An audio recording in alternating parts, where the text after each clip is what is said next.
Hi, today I'm going to be talking about my presentation about fences for wildlife and livestock.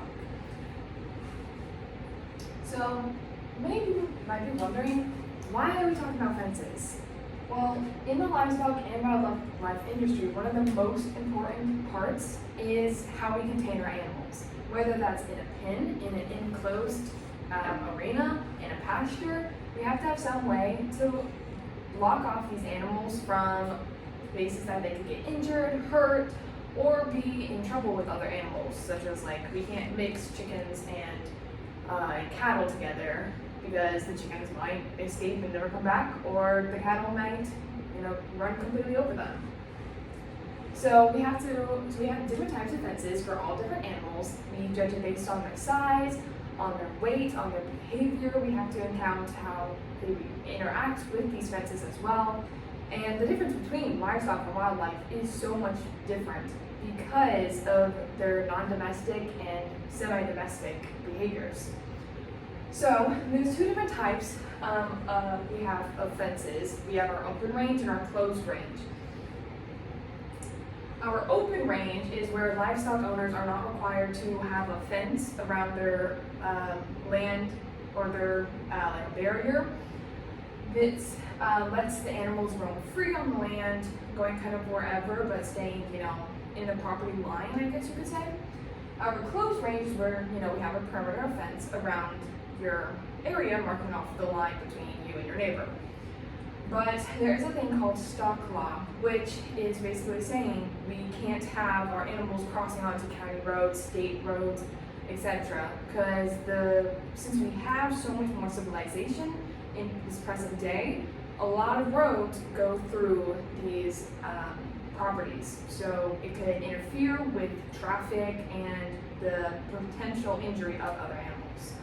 So in most cases, ranchers, farmers have to have a closed range and not open range just because of this law. So the use of different fences. As I said before, many different fences are going to be for different animals, and if it's for livestock and wildlife, buffalo, like bison and cattle, or cattle and lambs, we all have to have a very specific type of fence for different animals, and we have to count for how many animals, if it's just one, or if it's a whole herd of them.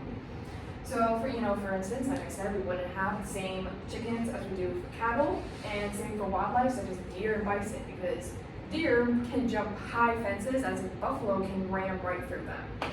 So we have to make sure we look at all different angles. So there are many different types of fences. Depending on where you are, you might have better access to one fence over the other. Here's a list of our fences. We have our wood post, steel pipe post, chain link, game fences, woven, barbed, and combination fences. Combination, kind of self-explanatory, it's just a mixture of these different types of fences. And it's probably one of the more common things just because combination can account for many different obstacles. Right here in our diagram, it's going to show a wooden post with two barbed wire posts in the middle, and then our smooth wire on the bottom and the top. This is kind of to prevent just any animal getting in between, but it's also for bigger animals because, as you can see, this is still 16 inches, and rabbits and chickens and possibly pigs and goats and lambs can't get under that. So now I'm going to go through a few of the animals and livestock and wildlife and their behaviors and what we recommend fence-wise for them. So our first one is our wildlife fence for bison. Bison are semi-domesticated. They have a very thick pelt and they're very strong and muscular. They're very similar to bulls when it comes to their body structure. However, all bison are huge and bulky like bulls are, instead of having our heifers and steers who are smaller than our bulls are. So for bison, we definitely recommend high tensile wire fence, and most people use electric fences, especially with all sorts of wildlife, just because of how semi-domesticated they are. Because all our wildlife and livestock animals are known as prey animals, and so they have this fight or fight instinct and will naturally usually flee from human interaction or anything that might spook them. So bison are definitely known for ramming right through fences, and barbed wire and like regular wire they can go right through because barbed wire won't even feel like they won't even hurt them because of how thick their felts are. So that's why I usually recommend high tensile wire and the electric. And most people have said about 3,000 to 4,000 voltage, and it's very similar to bulls, as I said before. So our next one we're going to talk about is the deer, elk, and pronghorn. They're all very similar wildlife because of the family that they're in. They are non-domesticated, and deer and elk are known for jumping any fence because of their body structure and how they can leap over things. So we have to account for that and making sure we have tall enough fences that will prevent them from doing that. Pronghorn actually are known for going underneath fences, as you can see in this picture. So you have to make sure that they can't go underneath the fence. You have to have another wire, something under, like below the 16 inches, like I showed in the previous slide. So recommended fences, like fence types, are going to be woven wire, elk fence, high tensile electric fence, chain link, deer fence, which is usually made of mesh or metal. This reduces deer damage on small gardens, large fields, and the deer itself, because deer are known for, like I said, jumping over any fence. So they will get caught, their legs will get caught in the wire, or the barbed wire, they'll scrape up themselves, they might, they'll try to injure them, they'll somehow injure themselves no matter what. So we have to make sure that we're very cautious about the type of fence that we use for these animals, just because they're so limber and they're so fragile when it comes to like this. So for deer fences, they usually recommend about 8 feet minimum. Preferably, it's probably about 10 to 12 feet, and elk is going to be very similar, 8 to 10 feet. Elk, I don't think jump as high as deer do, but they are bigger than deer are, so we have to make sure, we kind of accommodate for both if we have them both in the same pasture. So our next one we're going to talk about is zebras. Zebras aren't as common in the US, but in countries like Africa, you may see them quite often. Zebras are known for testing any type of fence. They will go under it, between it, over it. If it's not solid, they are well known for escaping it, is what a lot of sources have said.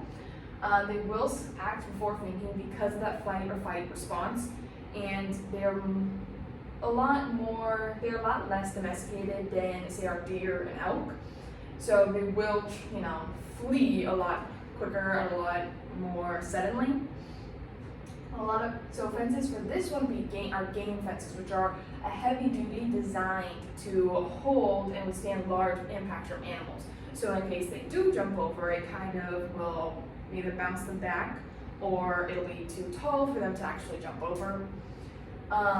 Combination fences are also a really great option for this, just because you can counteract a lot of different things for your landscape, whatever area you live in, and for the animals itself, because most times zebras aren't going to be alone, like the only breed in the pasture. There might be deer and pronghorn in with them, so we have to make sure that those are also accounted for.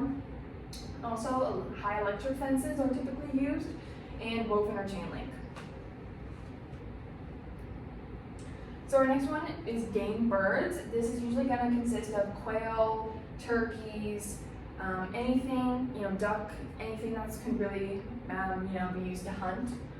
And so these birds are, all birds are known for escaping typically because, they like to fly and they like to get out and not be enclosed in space. It's typically why we keep chickens in an open range if you have your own flock.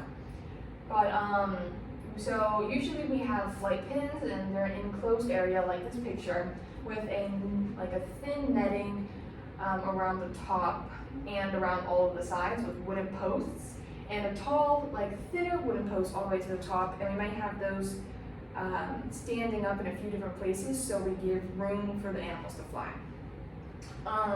The netting, like I said, is a lightweight mesh material.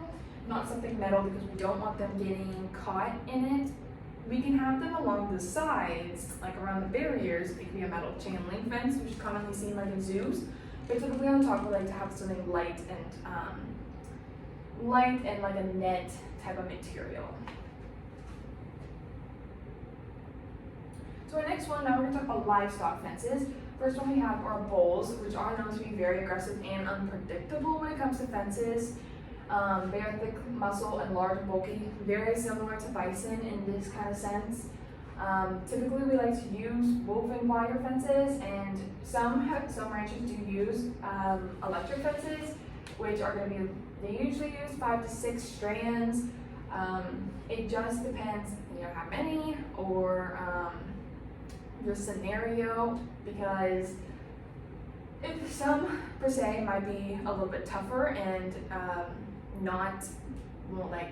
would be tougher and not want to might want to get through it. So you have to make the fences stronger and more like a physical barrier.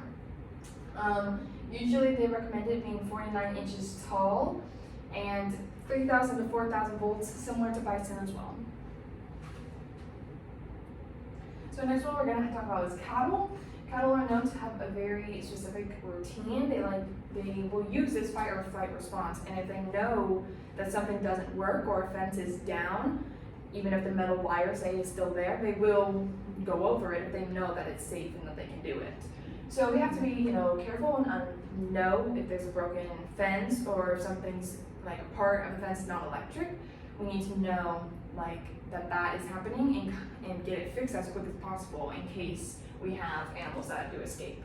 And this kind of goes for a lot of animals, but specifically we want to talk about cattle for this reason, just because they have this routine unlike other animals may do. So typically it just uses barbed wire and sometimes high tensile wire fences. It's not as common, but maybe a larger herds and woven wire as well. So cattle guard now is a type of fence used for used to kind of keep cattle away from an opening if we have to, like a road. So if we have to have vehicle passing over, we usually like to keep these large metal poles across in a section that has a ditch underneath it, and it'll help prevent cattle from crossing it. The idea is so that if they try to cross it, they'll get their hooves stuck, or they'll realize that it's too slippery and that they can't cross it. Some have tried to figure it out and cross it, but and if they do figure that out, that they can cross it, it can be a challenge, because then you'll have to find something else to put up instead. But most times it usually keeps them off of that area in crossing, so vehicles can cross. So next we have our sheep and goat, a very similar animals. They're very spunky, clever animals, and will find pretty much any way to escape. Goats like to jump over fences and go in between, and so we have to have a fence that's high enough that they will not jump over in case they decide, that they want to be a little creative that day. So what we typically use is wire fence with a smaller mesh. Sometimes electric netting, not as common, chain link, and a mesh with electric wiring. Typically we see a fence kind of like this because they won't go through it if they know that it's there. Lambs and goats are very smart in that way and will, if they see a fence like this, they won't be able to go through it, and there's not really a way for them to jump over it either unless it's too short. So now we have swine. So swine like to dig and are very smart when it comes to entrances and exits.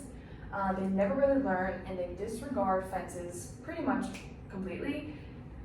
If they know where an entrance is, they will try to go, they will know and, try to escape by using it. So we have to make sure, our fences can withstand their strength and are not too short and not too aren't too high off the ground either. So having a fence like this picture right here is kind of the perfect one, because it's taller than the animal, and so that way so I can't exactly jump over that high of a fence, but they also can't get in between it or anything. Typically, hog panels are pretty used, but usually used for transport, like moving them, and chain link fences and wooden fences. So now we have chickens. Chickens are a very smart bird, and they know where their home base is. So anytime, the sun sets or the sun rises and they have an automatic coop door, they will usually go out when the sun rises and they'll come back inside because they know that they're a prey animal and that predators are known for coming out at night. So they usually, if they are free range, they never do escape because they know where they're fed and they know where their home and safety is. So if we do have them in a closed area, typically we use chicken wire, which is like the most common wire to use, and we can use this for many other animals as well, not just chickens. In this picture right here, what the wire looks like, it's usually square. There can be like a chain link one, which is also common. Hard wire cloth is similar to chicken wire as well. And then sometimes people will use electric poultry netting, which deteriorates predators more than keeping the chickens out of or kept in from their pen. And another one is portable chicken tractors, which are movable pins, just like you would see at Tractor Supply or something. It's just the giant coops. So next we have horses. Now horses can be identified as work animals, pets, livestock, so that's why I have it under here as livestock, but their behavior when it comes to fences is very unpredictable, especially when it comes to like their safety and our safety. Horses can and will manage to get stuck in any possible scenario of a fence you have. With fences like this wooden fence, they can get their legs stuck in here, they can get their heads completely stuck, and they can pretty much do anything. Sometimes they'll kick the board and the fence will break completely. So we have to be careful. If we have things like this, we have to watch out for injuries and broken fences, and if they do end up getting stuck. However, if it is a wooden, one of the pros to having a wooden fence with horses is that if they do get their head stuck or break a board, we can easily either cut it off of them or replace the wood because it's wood. Metal is a little bit harder. If we have like a wire mesh fence, it'll prevent horses from getting their hooves stuck in their head or their legs because it's the holes are smaller and there's no way. But it is, you have to be careful if there's a wire that's sticking out, it could cut them and cause an injury. And if you don't see the injury, then it can cause an infection. But this also goes for all animals. Just wanted to emphasize on the horses because I've seen it on horses happen a lot, and horses are probably one of the animals known to get hurt the most just because of how spunky and spooked they can get, especially, like I said before, from that flight or fight instinct. So now some non-traditional fences. These aren't as common, but I still wanted to mention them because they, depending on your surrounding area or what biome you live in, these can come in handy and be important. So first one we have is our ditch fences, which is kind of self-explanatory. It is like a deep ditch where animals aren't necessarily, can't either go down in or can't get up. Something to prevent them or to define it, like a county line or your property line. Another one is natural barriers. So like in this picture right here, it's all bush and trees. This can prevent a lot of like bigger animals from going through it because they physically can't. But you have to also remember like smaller animals could possibly get through and predators may as well. But you just have to make sure that those natural barriers are very thick and dense. Water fences are also another option. They're a little bit harder to find, especially in the US. But in this picture right here, you can kind of see it. We have a water barrier right here. Now that may be just natural or it might be, man-made. but it still prevents, per se, if an animal from this pasture got out, it wouldn't necessarily cross it, depending how large that water barrier is. Another one we have is solar-powered electric fences. Not as common currently, but I think as solar power becomes more practical and in use, we could possibly see it strike up more in the US. So now some fences internationally. Now a lot of countries use similar fences, but you also have to keep in mind what materials they have and may not have. So for instance, Africa uses a lot of barbed wire fences, wire mesh and wooden rail. India uses barbed wire, woven, and stone. South America uses wire, wooden, and living fences like our natural barriers. And Australia and New Zealand use wire, post and rail fence, and then wire mesh. So the importance of fence management, we have to make sure our whole driving motivation and goal is to protect our livestock and keep them from injuring themselves, injuring us, and injuring other animals in the process, because the containment, our animals are our entire value, and if they get injured, our value drops. So we have to ensure their safety is our priority. So the protection of other crops and property is also important, because if these animals get into other things they're not supposed to, it could potentially make them sick, make them ill. It could if they get into a crop that we have to sell, it could take down the value of both the animals, well, the animal and the crop. Wildlife conservation is also important to think about, because if you live, say like by Sam Houston State Park, and you have deer, or you have like bison or cattle invading this private area, that could be a lawsuit on yourself, on your ranch. Security and safety, like I said, just making sure that our animals are safe and aren't going to get injured or hunted by other people. Erosion control and soil conservation are important to think about as well, because if all of these animals that I've talked about are prey animals and usually are herbivores that eat the grass on the ground, and if they eat too much of the grass in a certain area, it can cause the soil to get looser and not hold its dense property, and possibly, when we get a lot of rain, it'll just wash right off, and it won't hold, say, like our fence line as strong or at all, and just kind of wash away. So we also have to make sure with that. They can also easily knock it down as well if the soil gets too loose. And then, the whole point, pasture management is number one. We have to make sure that our fences and our materials are properly up to date, not rusting, there's no broken materials on the ground or on the fences, and that our fences are the standard fences for each specific animal that we have, in case, instances like this poor deer get caught in it.